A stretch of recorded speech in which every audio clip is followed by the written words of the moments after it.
no, tranquilo.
¡Ese dominicano! Es dominicano.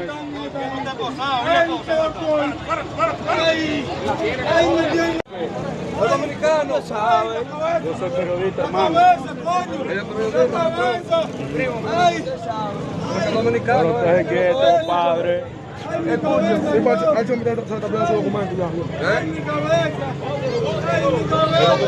¿eh? ¡Ay, la cabeza mía! ¡Ay, mi cabeza, Dios! ¿Y qué pasó, viejo? Déjame hacer mi trabajo. Aquí no ha dicho nada. Ese periodista que grave. Pero déjame hacer mi trabajo. Estamos haciendo nosotros también.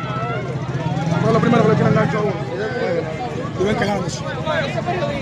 ¿Cuánto que se queja? Está haciendo su trabajo, está haciendo su trabajo. Vamos, tranquilo. Yo no sé cuál es el force de esta gente.